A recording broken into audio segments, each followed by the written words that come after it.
Bienvenue dans le replay et bonjour à tous, consacré à la nuit debout qui se passe à Paris, à République. On est en direct de la place de la République. Bonjour à tous. La place publique, pardon, et sur le net. Voilà, si vous êtes d'accord. C'est tout, génial. C'est cool. Ok. Les signes du mouvement donc sont rappelés à chaque début d'AGD. Vous êtes tous d'accord avec ça ou pas? Ok, génial. Ok. Ouais, d'accord, je parlerai dans le micro, j'ai pas trop la vie. Bonsoir, bonsoir à tous. On est en direct de la place de la République à Paris pour suivre à nouveau sur Périscope la mobilisation en cours concernant donc la nuit debout. Cette quatrième journée que nous vivons ici, ça a commencé jeudi, il y a eu la nuit de jeudi, il y a eu la nuit de vendredi, de samedi et dimanche, place de la République. Les gens sont toujours là à République et nous sommes actuellement dans une période de travail, celle de l'Assemblée Générale. Dans quelques instants, je vous laisserai suivre en direct ce qu'il se passe ici, sans commentaire mais juste avec le live. Ouais, est-ce qu'il y a des contres, excusez-moi? Ouais, n'hésitez pas à lever la main. Et donc on est ici sur cette place de la République où il y a des centaines de personnes, voire peut-être même plus encore, qui sont ici pour ce rassemblement de nuit debout. Alors c'est assez impressionnant. On est au quatrième jour aujourd'hui, en ce dimanche, et il y a des centaines de personnes qui sont là à écouter attentivement ce qu'il se passe ici. Évidemment changer chaque semaine. Vous êtes ok avec ça? Ok. Y a-t-il des contres? Non?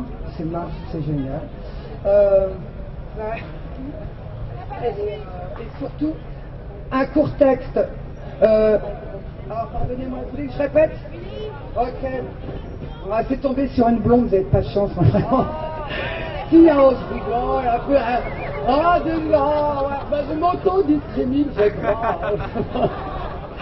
Si un comité de pilotage venait à se mettre en place, que ses membres soient renouvelés chaque semaine et les codes d'accès changés, vous êtes ok avec ça?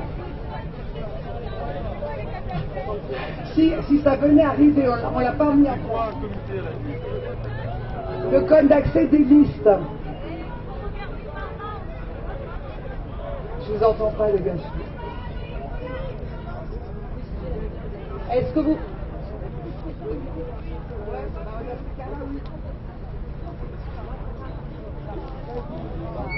Je suis désolée de contredire un assentiment démocratique, mais changer de référent tous les jours, c'est juste pas possible pour des raisons techniques. C'est-à-dire on travaille via des outils, Telegram, avec des 06 de personnes, on essaye de coordonner un mouvement, on peut essayer de changer les référents toutes les 2 semaines, je sais pas, mais juste tous les jours, c'est absolument pas possible techniquement. C'est joli, mais c'est pas possible. Et changer les mots de passe, les codes et compagnie. Alors, juste une précision, ce n'est pas tous les jours, c'est toutes les semaines. C'est quoi le comité de pilotage? C'est ça la question. D'accord. Voilà. D'accord. C'est bon, Est-ce que tu pourrais nous expliquer c'est quoi le... Alors, je vais expliquer vite fait dans la mesure de mes moyens, sachant que j'en sais pas beaucoup plus que vous. Simplement, dans ce genre de mouvement, inévitablement, il y a des gens qui estiment qu'ils sont légitimes pour représenter ou parler, ou alors essayer d'organiser le mouvement. Donc on est en live de cette place de la République et je vous laisse écouter le live. Aujourd'hui, il n'existe pas officiellement, ce comité-là. Mais il pourrait exister. Et pour se prémunir contre les prises de pouvoir indues, il est important de prévoir cette possibilité-là et la limiter dans le temps. Et c'est pour ça qu'on souhaite que ce soit par semaine. Mais après, tout ça, c'est soumis au vote, c'est à vous d'en décider. Si vous estimez qu'une semaine, c'est trop peu, on peut dire 2 semaines, mais tout ça, c'est à vous d'en juger. Mais là, il est important que les gens, par exemple toi, qui font partie de ce comité informel de pilotage, ne prenez pas la parole de cette façon-là. Et voilà. Par contre, oui, voilà. Je pense que c'est à l'AG de décider de tous ces trucs-là. Alors, est-ce que c'est déjà un peu plus clair qu'avant?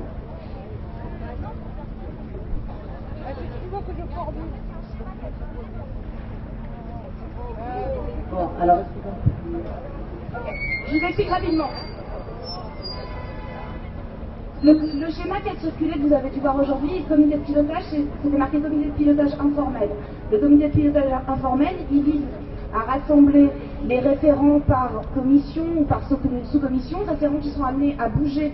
Parce que, par exemple, moi j'étais référente communication, mais je ne peux pas le faire à temps plein, donc je vais sortir, je vais suivre le mouvement, je vais être en sous-commission. Mais en gros, l'idée de ce comité de pilotage informel, ça rassemble des gens qui sont dans les gros cercles, dans les petits cercles autour, de façon à favoriser la coordination du mouvement.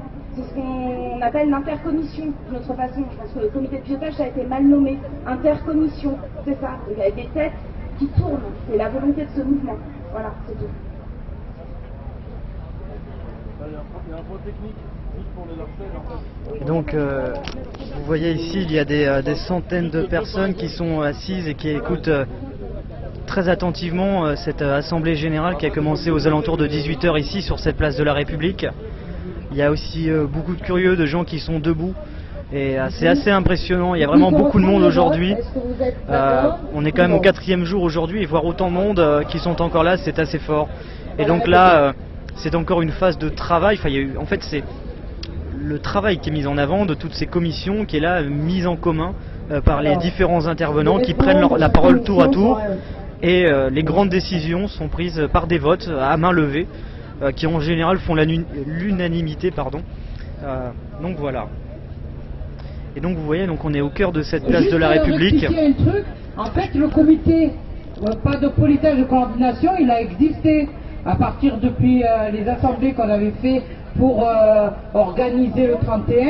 Ça existait, donc il ne faut pas dire que ça n'existait pas. Il existe, est-ce qu'il existe jusqu'à aujourd'hui? Eh bien oui, et donc l'idée de faire tourner une coordination, juste pour revenir par rapport à l'explication, c'est que la coordination, par la proposition qui a été faite, c'était de copier sur ce qui est fait chez les indignés. Ça veut dire qu'une coordination, c'est chaque personne qui représente la commission de travail, qui fait partie de cette coordination pour coordonner le travail qu'il fait, et cette coordination, elle a pour tâche de préparer les assemblées générales. Et pour pas qu'il y ait prise de pouvoir, donc chez les indignés, ça se fait, ça se pratique et ça marche. Il y a des codes, par exemple, pour préparer les AG, pour aller sur le site, pour aller sur les listes, qui sont partagées, qui sont changées à chaque fois. Voilà. Donc voilà, c'est une façon aussi pour que personne ne garde le pouvoir sur les listes, personne ne garde le pouvoir sur les préparations d'AG. C'est quelque chose qui s'est pratiqué, qui s'est expérimenté, qui existe, qui marche, et ça évite, ça reste dans l'horizontalité. Donc voilà, et par rapport à on n'a pas encore fait de bilan sur comment ça s'est préparé le 31, mais à un moment donné, il va falloir le faire, et la proposition s'est faite. N'hésitez pas à partager ce live sur les réseaux sociaux, sous le hashtag 34 mars et le hashtag Nuit debout, ou juste avec vos abonnés Periscope, pour qu'on soit le plus nombreux à voir ce live en direct de la place de la République, pour vivre ce mouvement qui est assez unique, qu'on vit en tout cas en France depuis maintenant quelques jours, de voir des gens